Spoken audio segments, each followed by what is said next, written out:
Hi everyone, welcome to JavaTechie. Few days back, I created one poll where I found maximum people voted for interview question and answer series.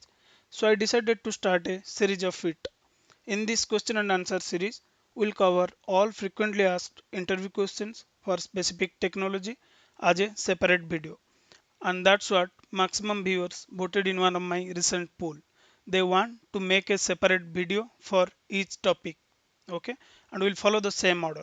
We'll not only discuss theory questions, parallelly each questions and answer I will explain with example. So I believe it makes sense for you, right? So today's session I will try to cover few of the core Java question and answer, and next we'll discuss many more. Okay, so let's get started.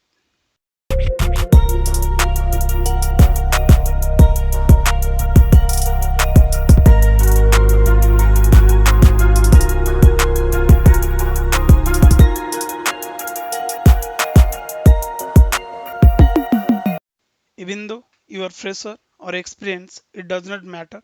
If you show Java in your profile, the first question from interviewer, what is the pillar of OOPS concept? So you should be very strong in this OOPS concept, which is nothing object oriented programming language, and this is one key component in Java. So pillar of OOPS concept: encapsulation, inheritance, polymorphism, and abstraction. Encapsulation means binding all field as a single entry. So you need to follow certain rules to achieve this encapsulation. You need to define all the attribute as private, and you need to use all public exposed method, which is getter and setter method. And usually inheritance we use to reuse all the property of parent in our child. You can go with class and interface in the same type. If it is a class or interface, you can go with extends. If the type is different, you can go with implements. The next, polymorphism. Poly means single with multiple implementation, okay, which is nothing our overloading and overriding. So if you know what is overloading and overriding, you will able to answer about this polymorphism. Okay, and the next is abstraction. Abstraction means hiding the implementation to the end user, give them only the functionality. So I will show you in the code what exactly this encapsulation, inheritance, polymorphism and abstraction. Now the next question you will get, where did you use this concept in your project? So to answer this question, already I created one small POC so that I can show you all the implementation of OOPS. Okay. Usually we do use encapsulation in real time in one of our entity or DTO class. So if you will go to this entity package, this is what inventory service. I just created a couple of class to show you about this OOPS principle. Now if I'll go inside this entity class, I have the all the field which is private, and I have only getter and setter method. Now whoever want to access this item class attributes, he need to create the object of it, and he need to call this get method. We are not providing the constructor here. That's what the encapsulation, right? And the next is inheritance.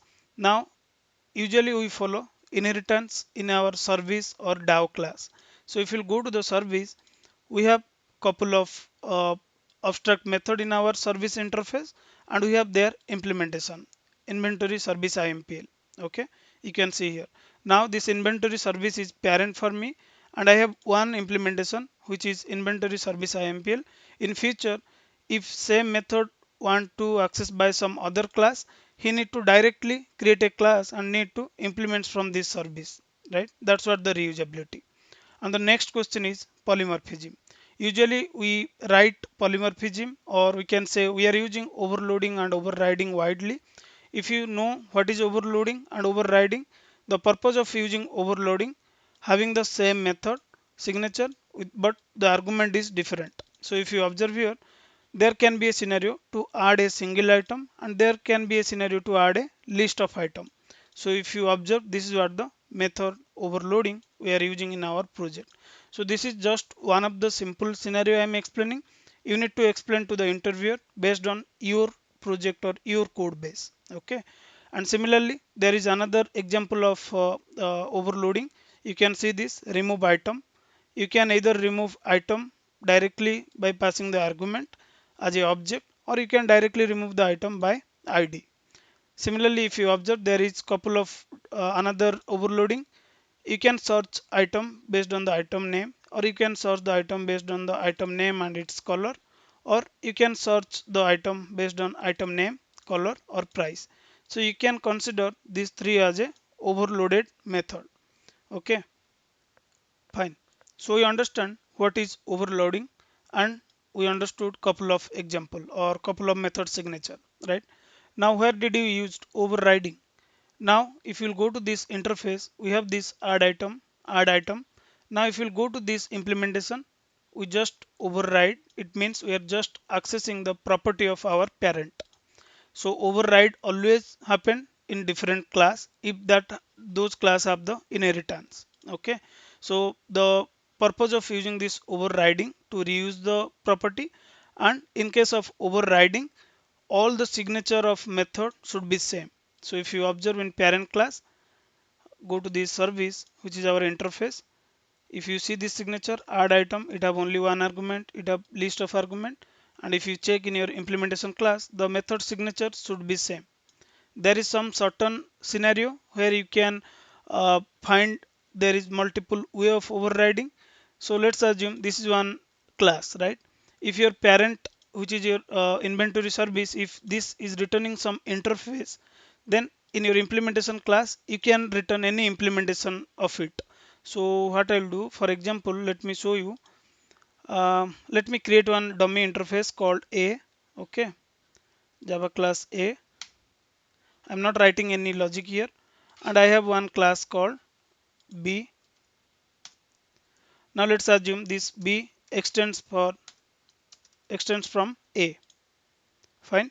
Now let's assume in this inventory service, the argument is returning the super class, which is a, and the child class is b. Okay, now if I'll go to my inventory service impl, here instead of let's remove this, here I can return a object.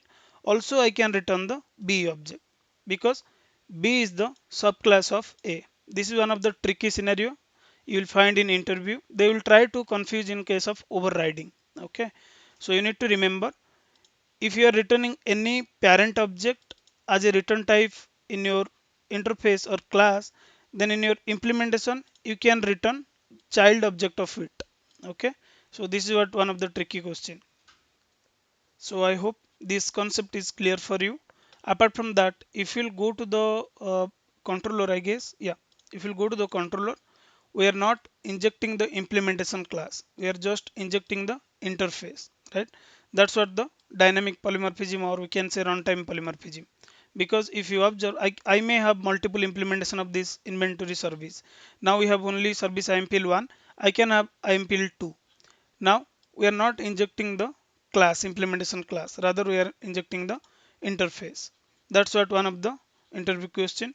Where did you use runtime polymorphism in your project? Okay. Now next question, explain exception hierarchy in inheritance. Basically they will try to confuse you this exception hierarchy question with overriding concept. Now let me go through one example to clear this doubt.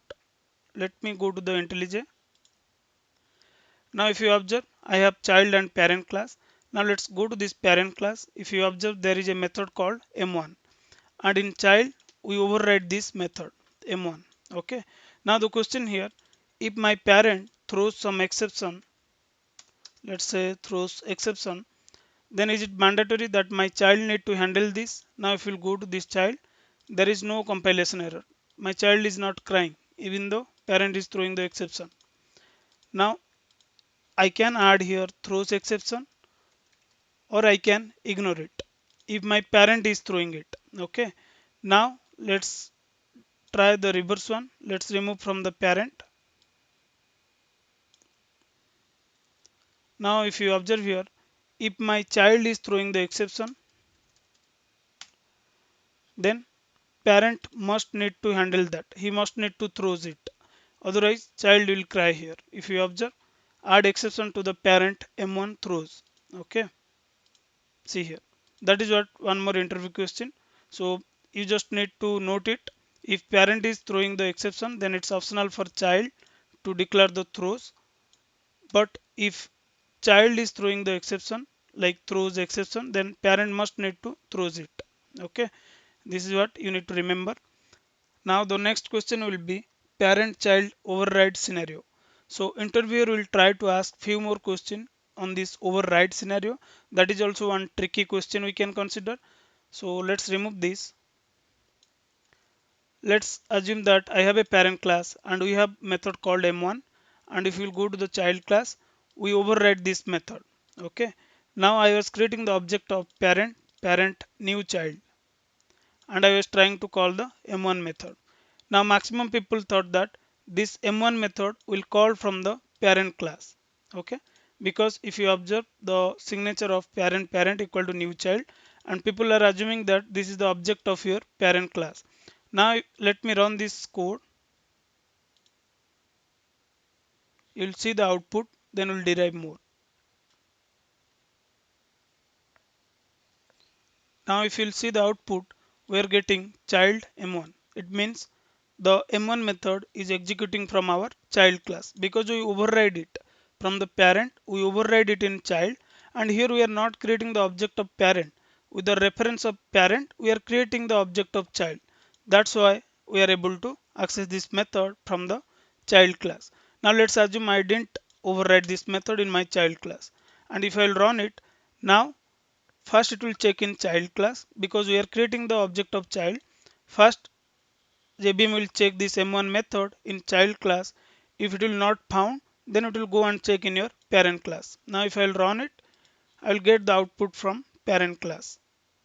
I'll not get any compilation error. See, if you observe here parent m1, if you'll go to this class and we are printing here parent m1, that's what we are getting. If you observe, we are not getting any compilation error even though this method is not there in our child class. That's what the overriding, and or we can say runtime polymorphism. Okay. Now the next question will be, let's go to the slide. Parent child override scenario just to discuss. Now the next one, can we override static and private method? Answer is no. If you'll try to override the static method, then that will consider as a method hiding. And private method we cannot override because the scope of that private is inside a class. It will not visible to the child class. Now if you will go to the IntelliJ IDE, where is the ID? Yeah, this one. Now let's say I have a static method here, void m2. Okay. Now if I'll go to the child and if you'll try to override this, let me add this. I'll write at the rate override. I'm getting the compilation error. Okay. And now if I will call this method with the object of, see, now I will try to access this parent new child object and I will call m2 method. It will execute from the parent.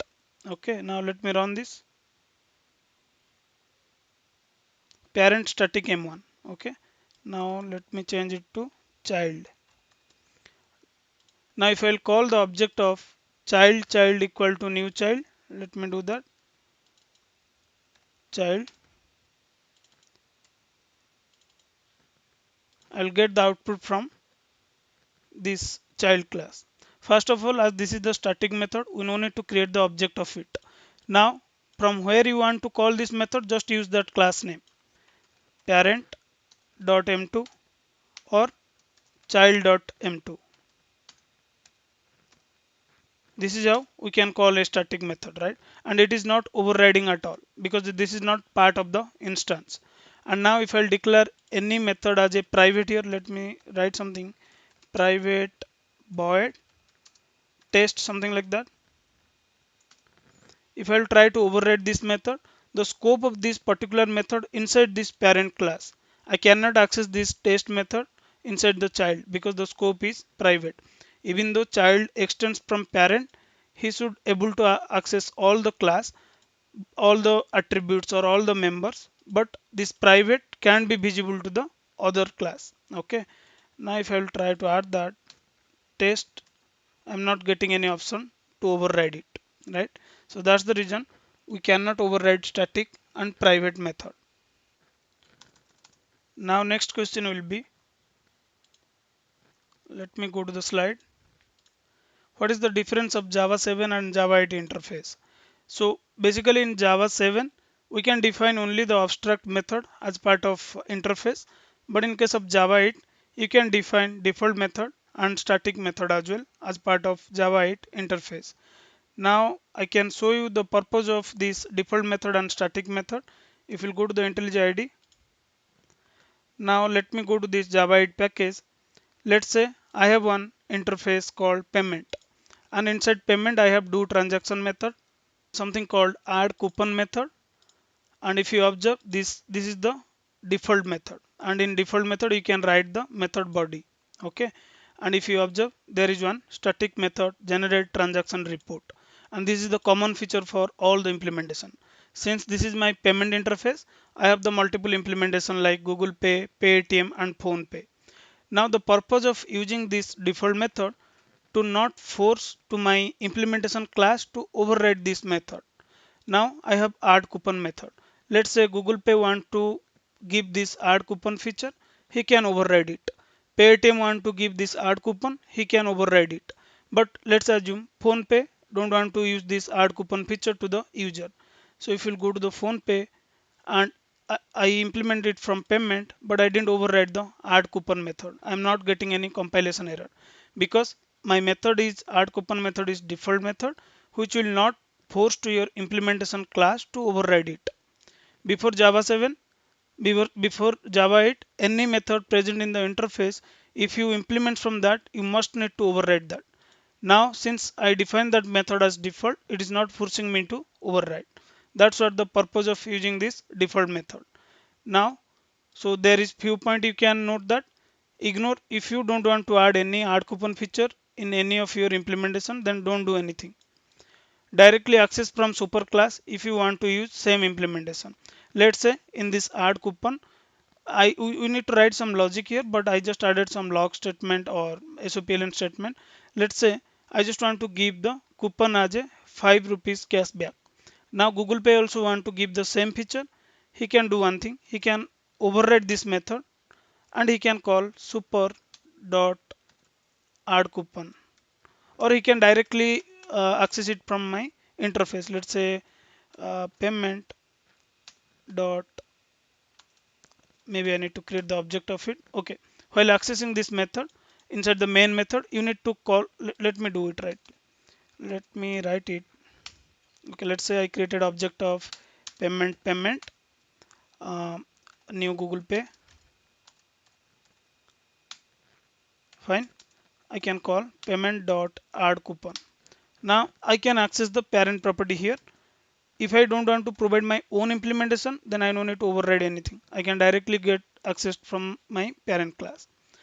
And if you want to give your own coupon feature, let's say this Phone Pay want to give their own coupon feature. Let's say add coupon is out. He want to give 10% cashback. Now he can override it. Okay. The purpose of using this default method to not force to the implementation to override that method. Now static method. So if you go to this payment, this is what the generate transaction report, which is common for all the implementation. If you do transaction on Google Pay, Paytm or Phone Pay, at end we are getting one transaction report with a unique transaction ID, right? So if something is common for all the implementation, better to keep that as a static in your interface rather than create a separate util class and keep it, better to use in the interface itself. That's how the purpose of using this default and static method. That's how they introduced in Java 8. So far we completed couple of questions from OOP principle. Now let's go to the slide. Now the next question will be what is final, finally and finalize. This is one of the common question. Now you can say final is keyword. Finally is a block which is used for the cleanup activity, and finalize is a method which will be called by JVM in periodical manner to clean up the unused object. Usually when we write system.gc, this finalize method is called automatically. Now to demonstrate that, let me go to the IntelliJ. Now if I'll go to this fundamental, let me close this. Yeah. So if you observe here, we usually use this finally keyword if you don't want your any attribute to reassign or remodify. Now let's say since I declare this variable as a final, if I will try to reassign, it will cry. You are getting make demo.a as a not final. Okay, so final means you cannot reassign it. Now usually we write finally block. There is multiple combination. You can write try with finally or try catch finally. Usually we need to write this finally for the cleanup activity. In real time when we are doing this JDBC connection all result set stream open, we need to use this finally block to clean those stream. Okay. Now since we are using the framework Hibernate and JPA, those clean those streams are auto closable, but as per the earlier implementation we must need to clean those streams or we need to close that connection. So in that time we usually use the finally block because it will always execute, right? And now the purpose of using this finalize method, if you observe, this method is there in object class. Okay, now what I'll do, I'll just type object, something going wrong, yeah, let's say object. Now if you go to this object Java, you will find the finalize method which is protected, I believe. Let me type, yeah, this is the protected finalize method present in object class. Now once you set your object as a null, or if garbage collector will found some object which is not being used, and once we call this system.gc, it will call this finalize method. Now what I'll do, I'll just run this code. If you observe, this is what the object of my class. I use that object and forcefully I just set it to null to show you that finalize method invocation. Okay, now let me run this code.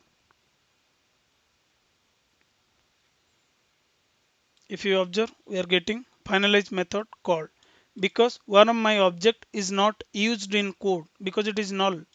Now let me do one thing. Let me comment this. I was doing system.gc, or you can call runtime.gc, and here my object is not null. It's being hold to some reference. Now if I'll run this, I was not getting that finalize method called statement because finalize method is not called. If you'll do the system.gc, JVM will check any object which is null. He didn't find anything, so he didn't call this finalize method. Fine. Now next question will be, let me go to the slide. What is equals and hashcode method and its contract? This is one of the common question. You may need to remember this or you may need to practice this while working with the collection. Basically, the purpose of using this hash code to generate a unique or reference number of an object through which we can easily identify the uniqueness of an object. And the purpose of using this equals method to compare two object based on its content. Okay, and it's not guaranteed that if two objects having the same hash code, they may having the same content. If hash code of two object is same, there is no guarantee that equals method of these two object will be same. Let's take an example to understand this equals and hash code method and its contract. Now if I will go to my IntelliJ IDE, now let's go to the project. If you observe, I created one class called employee and I have two fields, ID and name, and we have default constructor and parameterized constructor. We have the getter and setter method. And if you observe, I wrote this hash code manually, rather generated it from the ID. I wrote it and I was evaluating the hash code based on only one field. Even though we have two fields here, ID and name, and I was just evaluating the hash code based on a single field. And I was just writing logic to implement the equals method with all or both the field ID and name. So once again, my employee have two field ID and name. I am evaluating the hash code based on one field, that is ID, and I was evaluating the equals based on two field ID and name. Okay. Now if you observe, employee 1 I created 101 Basant, employee E2 new employee I created again the same ID but name is different. Now if you will check the hash code of these two objects, you will get same because forcefully I was evaluating the hash code based on only one field. But if you'll check the content of these two objects, id 101 101 name is different. Okay, so you'll find this as a false. Now let me run this code. You are getting true, hash code is same, equal is false. Okay, so usually we need to follow the proper contract of this equals and hash code to avoid duplicate in collection. Let's say I will add the valid equals and hash code method. Let me remove this. First let me not add this equals and hash code method. What I'll do, I will just create a collection. You know, set will not allow duplicate, right? Let me do that. Employee, new employee. Let me add something the same. Fine. Now employees dot add employee one. Sorry, this should be new hash set or some set implementation.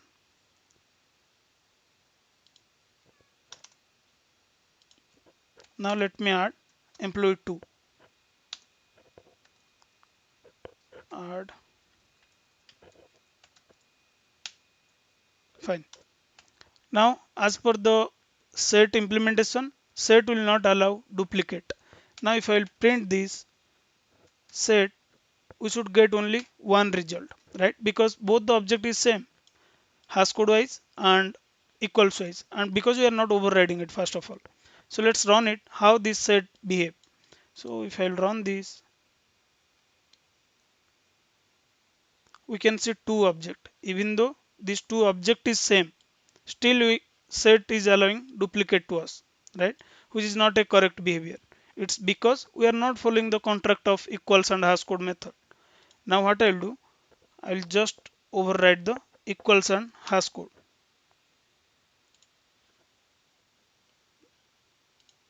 Okay, next, next, next. Now if I'll run this code, we have the equals and hash code method. If I'll add those object to the set implementation or map as a key, it will not allow the duplicate now. Now if I'll run this, you can see only one object. So it's always recommended to override both equals and hash code method, especially when we are working with any set implementation or hash map.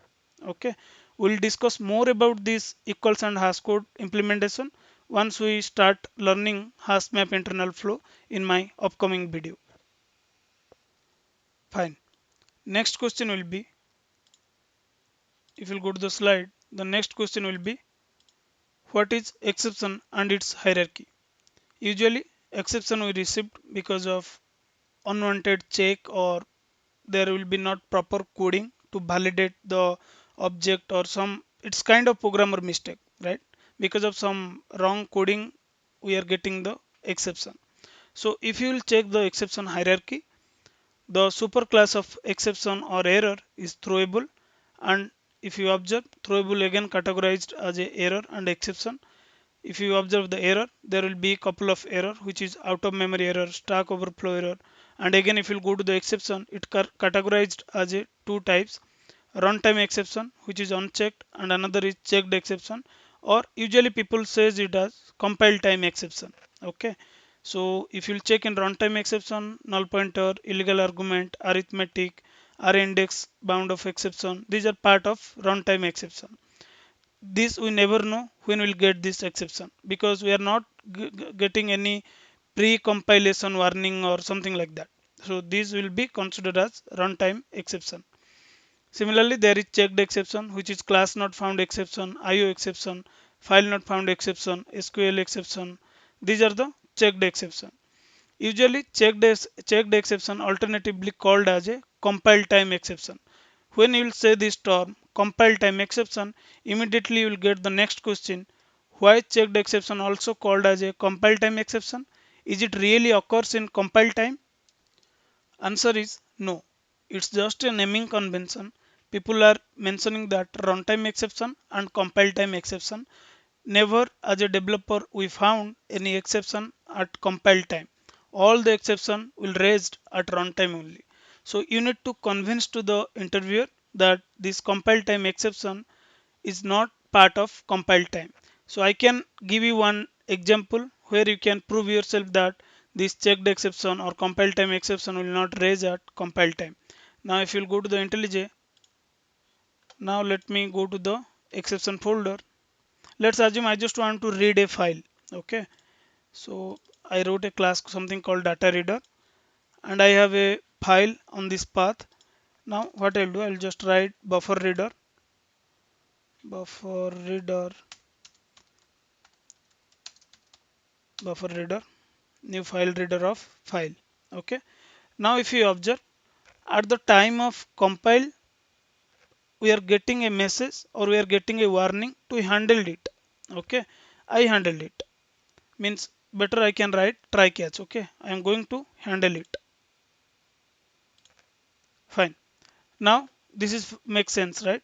We are getting the warning at the time of compilation and we are handling it. Now you can write some logic to read the file also. Let's say while beer dot read line not equal to null. There is something wrong. Okay, fine. Add one more catch. Then print the content beer dot read line. As per the coding convention, this file not found exception or IO exception is checked exception which we get warn at compile time and we handled it. Now if I'll run the code, I will get the message printed in my console. There is some data, random text we can see in the console.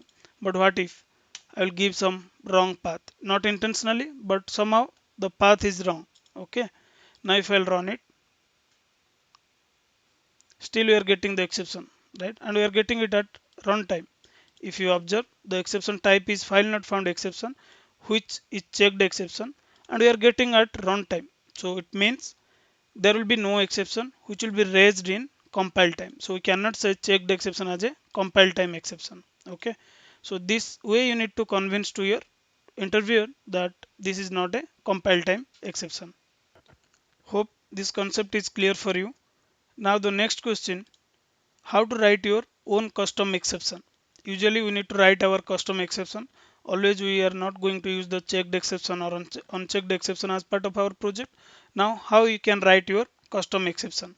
Now if you will go to the IntelliJ, I can write a custom exception right away. So what I'll do, let's say I'll create a class, let's say order not found exception. Okay, order not found exception. So to create a custom exception, first you need to extend your class either from exception or from runtime. It's up to you what you want to implement. So if you extend it from runtime exception, then your custom exception will be behave as a runtime exception. If you will extend it from exception, it will behave as a checked exception. Okay, so based on your requirement you can go ahead and implement either or extend either exception or runtime exception. Now the next step, you need to define a constructor of this order not found exception class. So what I'll do, I'll just write a constructor public order not found exception. I'll give some message because I just want to print some message while throwing the exception. Then this exception or this message you need to pass to your super class. So how you can access, you can write super pass the message. That's it. That is how you can create your custom exception. Just create a exception class or create a normal class, extend it either from exception or runtime exception. You know the purpose of both. It depends on you or your project requirement. Just use one of them. Then just write the default constructor and provide the message. If you don't want to print any message, just ignore it. Pass the message and pass it to the super class, which is your exception. If you'll go and check in exception, you'll find this constructor, right? Exception string message. That's how I passed here. Now write a test class or something like that. Java class test. I'll write some method public void get order or something like that. I just want to show you how you can throw your custom exception as well. Okay, let's say int order id. Usually you need to call the service or DAO. Here I was just randomly throwing some exception. Okay, let's say if order ID, what is that, int, right, equal to 101, then throw order not found exception with the message. That's how we pass the constructor here, right? Let's say order not found with ID, give the ID, order ID. Fine. Why this is crying? Okay, throw new. I need to create the object of that class. Okay, I throw the exception and I throws it. I'll tell you what is the purpose of this throw and throws. Okay, else do some logic. Do some logic. Now I'll call this class, call this method, write main method. I'll create the object of test. Test equal to new test. Test dot get order. I'll pass the same. Intentionally I just want to throw a exception. Okay. See, now itself I will tell you the purpose of using the throw and throws keyword. If you observe, forcefully I was throwing the exception and I was defining the throws here. Now if you define the throws in your method, then whoever will be next method caller, he must need to handle it. So if you observe, the main method is calling this get order method, and from get order method we are defining the throws. Throws means simply you are delegating the exception to the next method caller. Okay, now who is my next method caller? That is main method. Inside main method I was trying to call this get order method, and it have the signature throws. It means you either you need to handle it, or else again you just delegate it to the next method caller. So you can do it in a two way. You can define a try catch. You can, now you are handling it. Okay, otherwise pass it to the method signature. Now who will call to this main method? He will get this. He must need to handle again. Okay, because you are defining the throws, means you are delegating to the next method caller, hey, whoever will call my method, please handle this order not found exception. Or again you just throws it, whoever will call you, he may need to handle it. That is how the hierarchy. Okay, and throw means we are simply throwing your exception. See, usually in service we get some DAO access exception. You need to wrap it and you need to throw your custom exception. That is how the purpose of throw, to throw the exception from one layer to another layer. But throws to inform to the next method caller, if you will call me, you will get one exception. Either you handled it or you throws it. Okay, so that is the purpose of throw and throws. Now if I'll run this, I'll get the exception. Exception order not found with ID. This is what the message we passed, right? So we covered how to create custom exception, how to use it. Also we understood the purpose of throws and throw keyword. This is also one of the frequently asked interview question, throws and throw. Now hope you understand the purpose of these two. If do you have any doubt, then do let me know in comment section. I will clear in a descriptive way. Okay, now next go to the slide. And the next question we already discussed, what is difference between throw and throws. Now if you'll go to the next, there will be couple of tricky exception programming question. It's something like order of the exception. Okay, I can ask you that question. Let me go to the IntelliJ, and there is a class called exception order. Now let me zoom this. Yeah, so if you observe in try, I just write system.out.println 10 by 0, which usually give me the arithmetic exception. Now let me uncomment this. I just typed it in IntelliJ so someone can easily catch there is a compilation error. But usually interviewer will ask this question in notepad or some pen and paper, where you will not identify that it will be exception. Okay, so you need to understand the order of it. Now if you observe, I have a try, I have a catch, I have another catch. As per Java, we can use multiple catch block, right? Then why my code is crying here? Because exception is a super class of all the exception. Arithmetic exception is child of this exception. So parent class will never be a first statement in your catch block. You just shuffled it, it will work. There will be no compilation error. Fine. Now there is no error. But if you will keep this exception ex catch statement as first, then code will not work, because this is what the order exception hierarchy usually JVM followed. Okay. So parent exception will always be in down. It's not will be in first statement.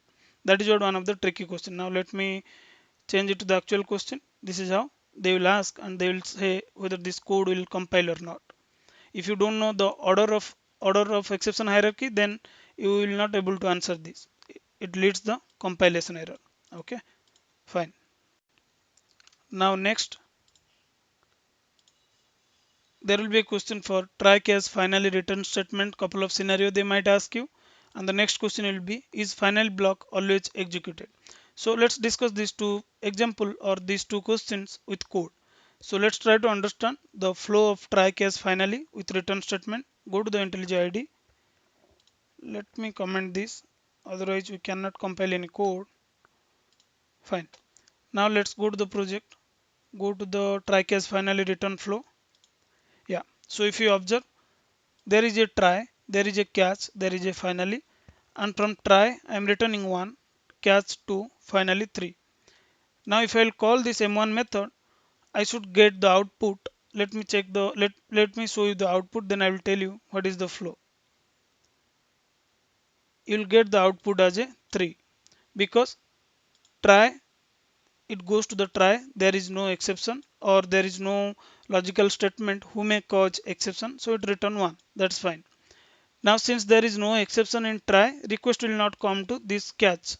Okay, and directly it will call the finally, since we know finally method will always execute.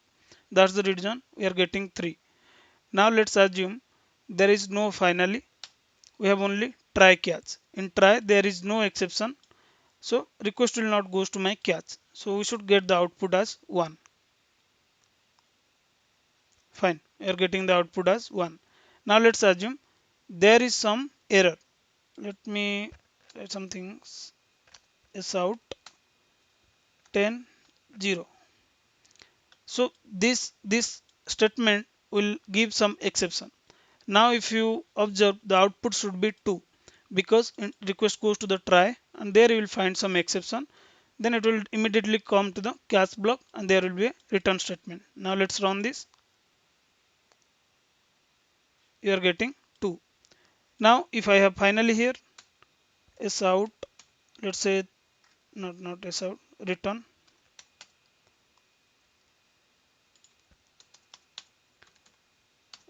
3, I will get output as 3, because request same flow. Request will come to the try, there is exception, it will go to the catch, and as we know, final will always execute. It will print me the 3.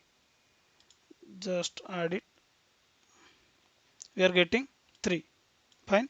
So there is, once you will say final will always execute, then the next question from the interviewer, is there any scenario where you can break the rule of finally? Yeah, we can do that.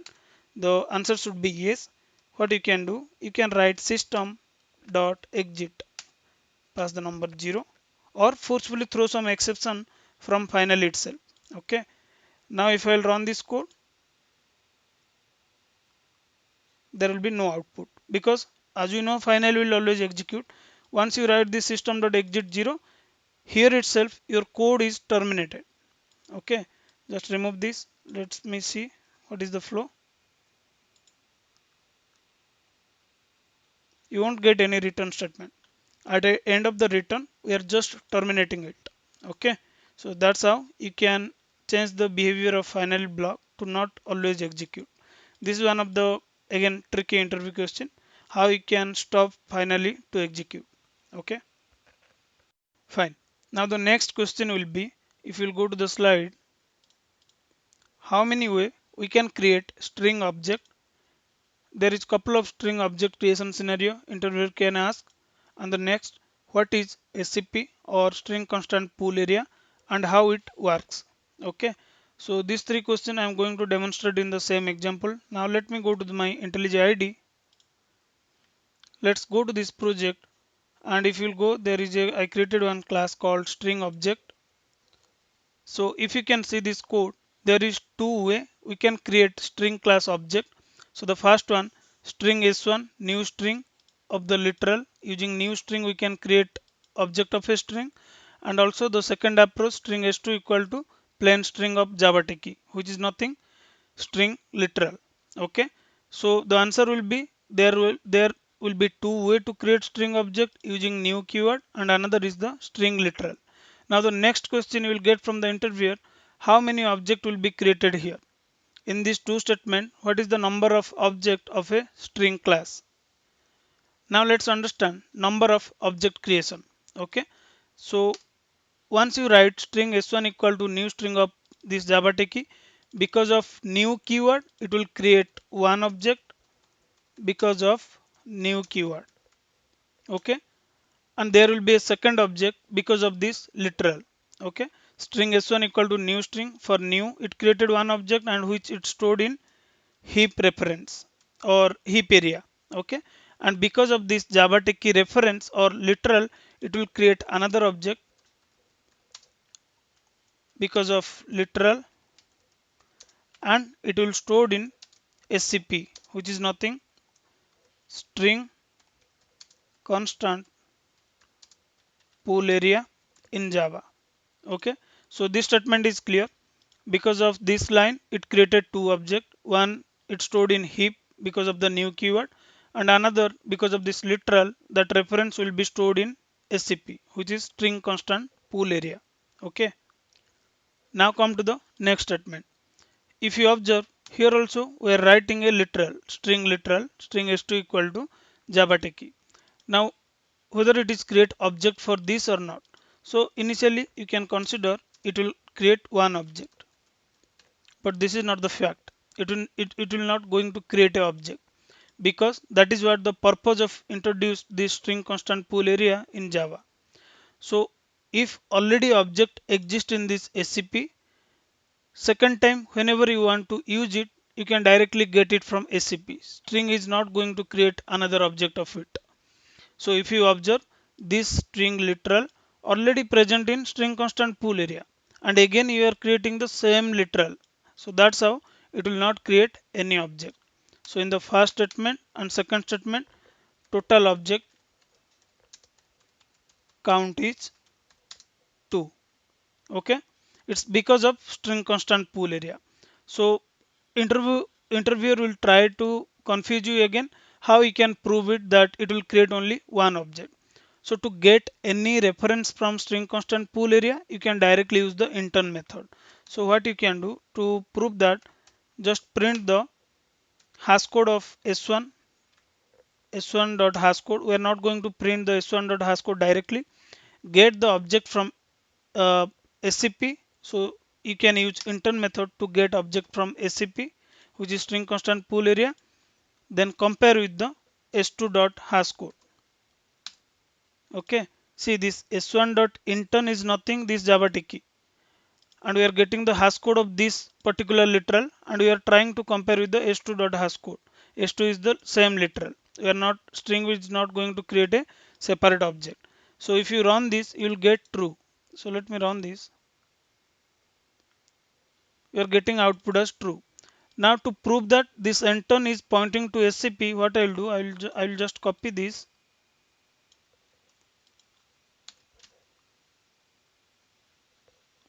Let me add it here. Now what I'll do, I'll just print this statement, what exactly it is giving. Now if I'll type s1.intern, it should give me JavaTechie. Okay, see this. So here I'm just trying to convince s1.intern will give me this JavaTechie literal, which is already exist in string constant pool area. And second, we are trying to create the same literal. So s1.intern.hash code equal to this s2, both are pointing to the same reference. That's how we are getting true. Okay, so I will just type it, better to note it here.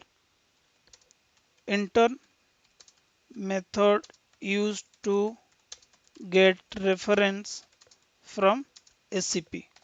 Okay, so I will add this code base in a GitHub, and I will share the link in video description so you can follow the same approach.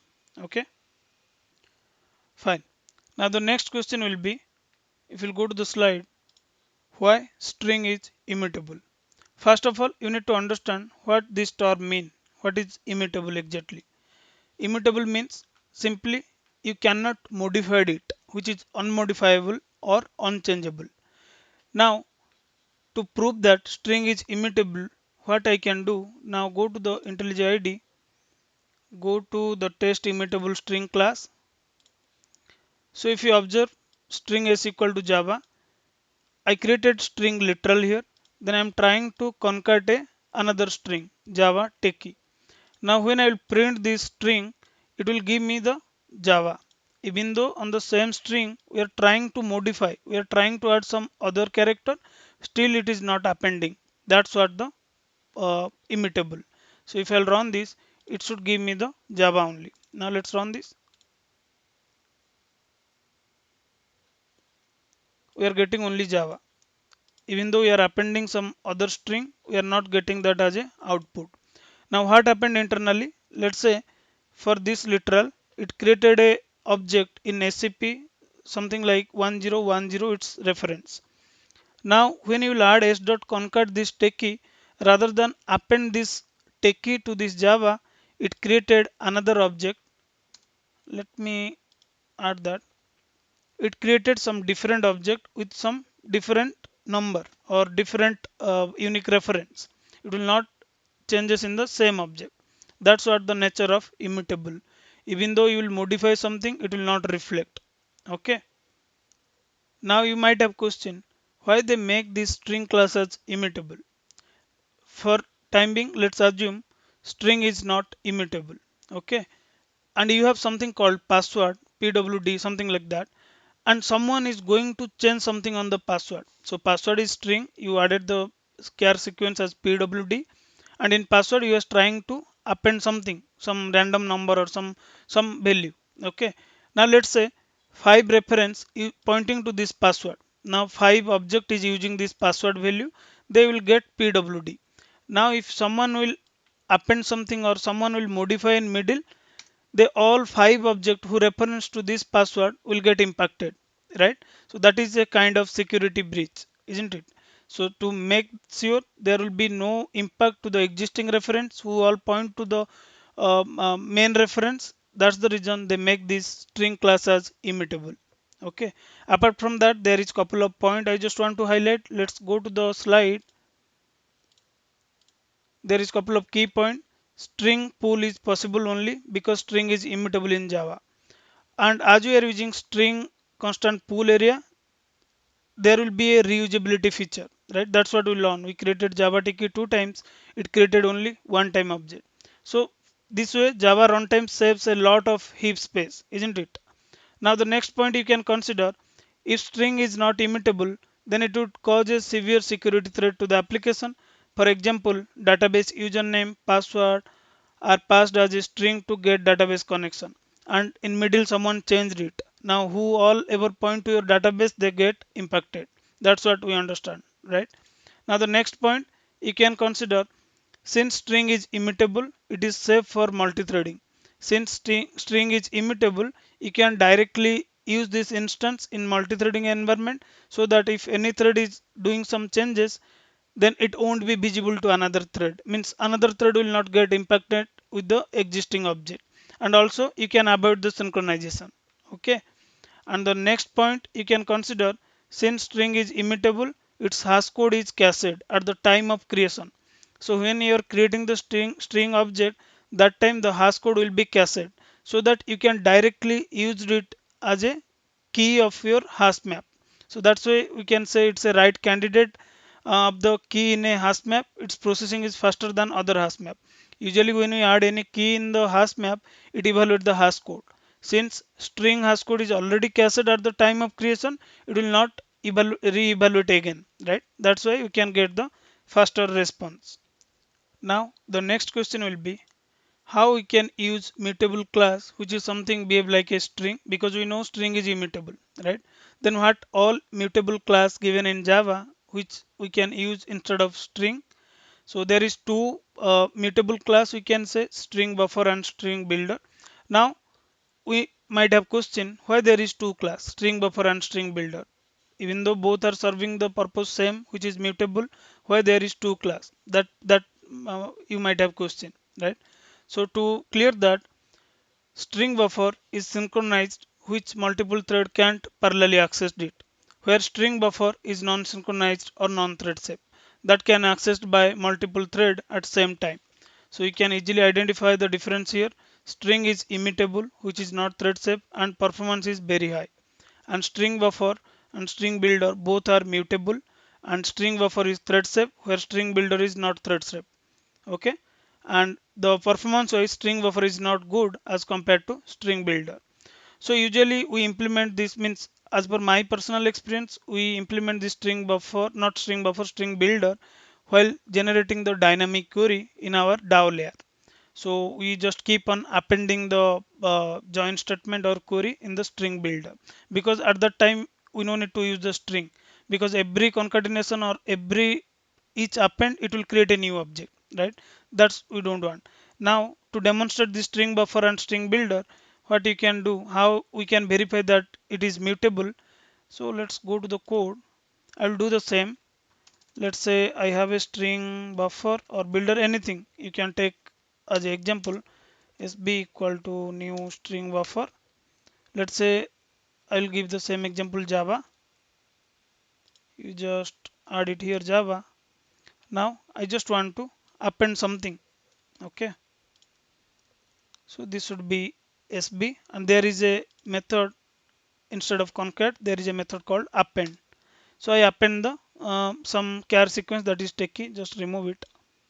Now if I'll print it SB, you can directly print the string buffer, or else you can typecast to toString. Now let me zoom this. If you observe in string we added Java, then we concat techie and we print S, we got the output as Java only, because it didn't add it because of the immutability nature. Now because of this string buffer is mutable, we should get the response as JavaTechie. Now just run this, we are getting JavaTechie, right? Now if you'll change it to string builder,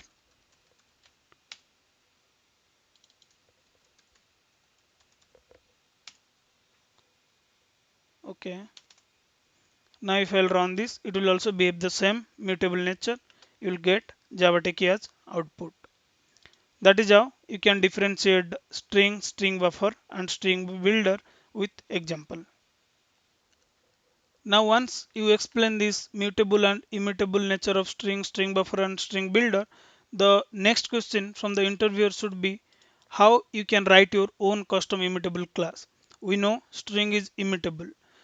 Based on the same way, can we write our own custom immutable class? The answer will be yes. You need to do some tricky logic while writing the immutable class. So there is few principle which you need to follow to make your class fully immutable. So the first step, you need to declare your class as final so that no one can extend it. Okay. And the next step, declare all instance variable with private and final. Declare private so that the scope of the variable within the class, and define final so that no one can reassign it. Okay, and say no to setter methods. Don't give or don't add setter method. Write only getter method so that no one can set or modify the variable.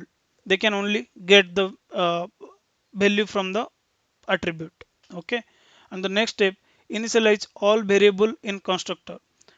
This is straightforward, right? Because you are not providing the setter method, there is no alternative way to initialize the object. That's how define only the parameterized constructor.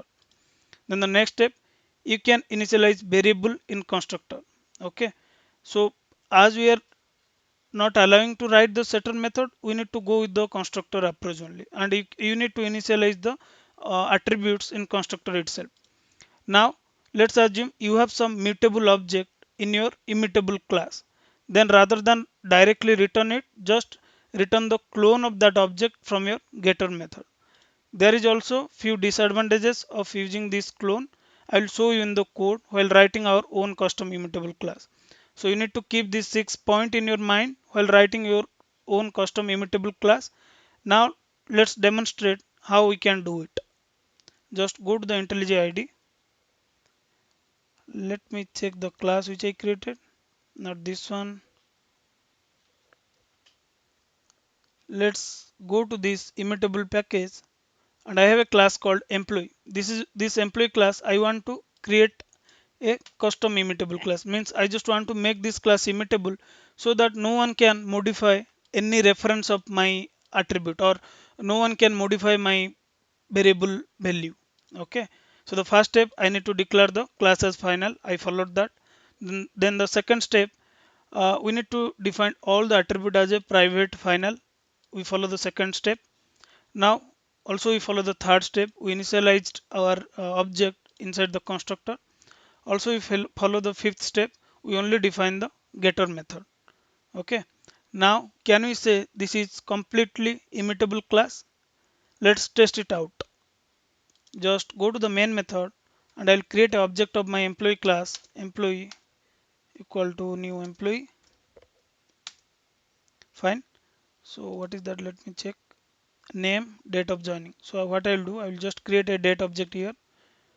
Date equal to new date. Fine. So I will give the name as something called Basant. Then I will give the date.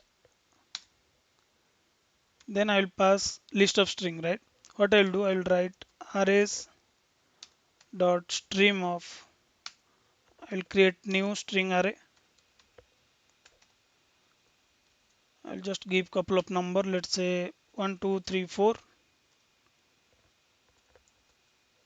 5 6 7 8.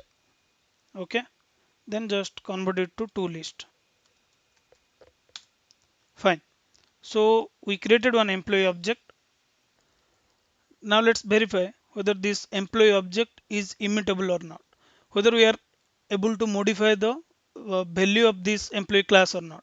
Okay, so what I'll do, I'll just add it down so that it will be clearly visible.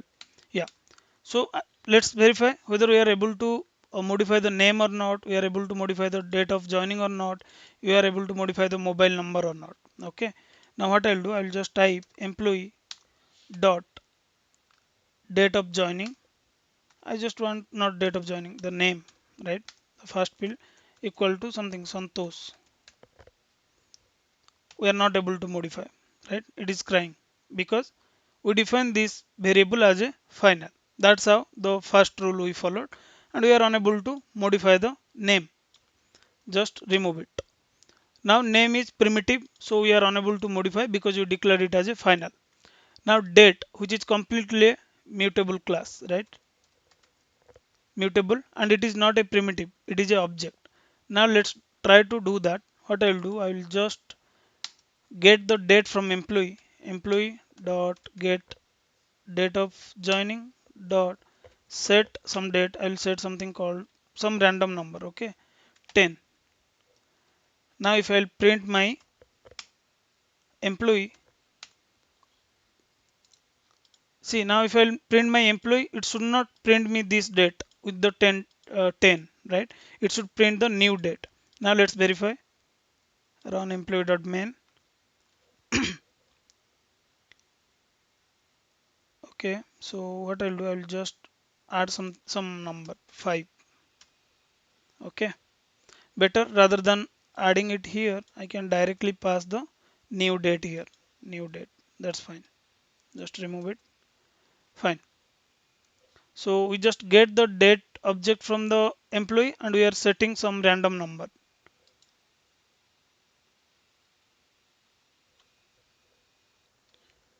So it should be date, I guess, so that we can see the difference, right? Set date. Now if I'll run this, let's make it 15. Okay, if I'll run this, yeah, I'm getting 15, which is not a current behavior, right? Immutable means no one can able to modify it, but here I am able to modify the employee object. This date object, I am able to modify it, right? So to avoid this date, what we can do, rather than return the direct object, what you can do, you can simply do the clone. Just cast it to date, Now if I'll run this, even though I will change it, it will not reflect. It is not getting reflected. We are getting 2 only. Now if I'll make it 20 anything, still we'll get the same. We are unable to modify the date object. So it's always recommended to go with the clone, or you can create a new date object and pass this date as a reference. Okay. Now this is fine. We protected two, name and date of joining. Now how you can handle if there is a list of string or list of object. So let's verify whether how it impacted. Okay. So what I'll do, I will just add employee dot get mobile dot add. I will add some number. Let's say 567891010, something like that.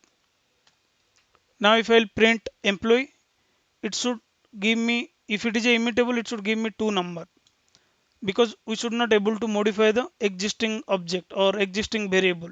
But here I am adding something. It should not print if it is a real immutable. Now let's see the output. We are getting this 9010 as well. It means we are able to modify the value of our object. It means which is not immutable, right? So in case of string, how you can do that? Simply you can write collections. Now this one ctions Java util dot unmodifiable list, pass this mobile. Now if you'll run this, you'll get some exception, because you are not allowing anyone to modify. Okay, but that is fact, we are not allowing anyone to modify, but we don't want to give any exception. We simply will not allow that user to modify my mobile. Even though he will modify, it will not reflect. That's what our motto, right? So you can go with collections dot unmodifiable list, or simply what you can do, return new array list, copy of the list. Okay, pass the mobile. Fine. Now if you'll run this, you should get only these two reference, because any modification it will give a new object, so it will not append to the existing list. Now let me run this. Yeah, so if you observe, we are getting this. So there is various type of object, you need to handle it properly. For object you can go with the clone. For list you can create a copy of it and return it, rather than return the actual reference. Okay, now these are the straightforward, these are primitive and wrapper, so we did it quickly. Now what if, let's say I have a another class which is mutable. Let's say I have an address class. I created this class. I have this address class where I have city and zip, where I have constructor, I have getter and setter, everything I have, which is completely a mutable class, isn't it? Mutable class. And this mutable class I am accessing in my employee immutable class. So it will not behave the immutability, because this is the mutable class, and we need to forcefully make this immutable. Okay, so how we can do that? Only this particular attribute we want to make it immutable. We cannot make immutable this address for our use. So what I'll do, first rule, declare private final, then initialized in constructor, yeah, it is there in constructor, right? Then define only the getter method. Fine. Now again we are returning the direct object here. Now let's verify something. What I will do, I'll just get the employee dot get address. First I need to set the address here, right? So what I'll do, I'll create a address object, address, new address. I'll give something, what is that, city. City I will give Bangalore, and zip I will give some random number 1012. Now I'll set this address to my employee. Now as per the immutability nature, I should not able to modify my address object. Even though I will modify, it should not reflect this, or it should not impact to this existing employee object who is using that address. Now what I'll do, I'll just employee dot get address dot set city. Instead of Bangalore, I'll set it Pune. Okay, now if I'll run this, it should not print the Pune because I am set using this Bangalore city or Bangalore address in my existing employee. So I should not able to modify it to Pune. If I can able to modify, then there is no concept called immutable. Okay, now let's run this and see the behavior.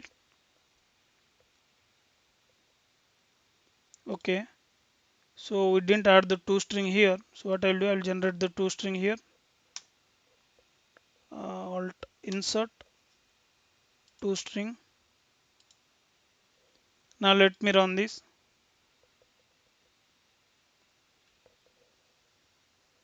Now if you observe the output, city is getting changed to Pune. It means still this address is behave as a mutable in my employee immutable class. So how we can restrict that? Simply rather than return the actual address object, create a new address object and set all the attribute from the existing address object. How you can get it? Address dot get city, address dot get cheap. Okay. Rather than return the actual object, I am just returning one separate copy of it. Now if I'll run this code, I should get Bangalore again. Yeah, I'm getting Bangalore. Now, hence it proved we created our custom immutable class successfully, and any modification to my immutable class will not impact to the object which is there. My intention is to create this employee as immutable class so that at runtime no one can modify its existing value. That's what we achieved it, right? But there is certain rule you need to follow. Six principle. Apart from that, do the clone if it is object. Otherwise, do the return the new object like this. Okay. So this is one of the common interview question. Personally, I faced many times, and they will try to they will try to confuse you with this kind of scenario. They will try to add some different object which is completely mutable, and they will ask couple of confusion question on same. Okay, fine. Now the next question will be, if you'll go to the slide, that is one of the interest question. If you will go and check the question, which one is good to store password, whether it is string or char array. So my answer will be char array, and I am going to highlight why char array, why not string. So these below key points will answer you why you need to go with char array, why not string. So as we already know, string is immutable in Java. If you store the password as plain text, it will available in memory until the garbage collector clears it, right?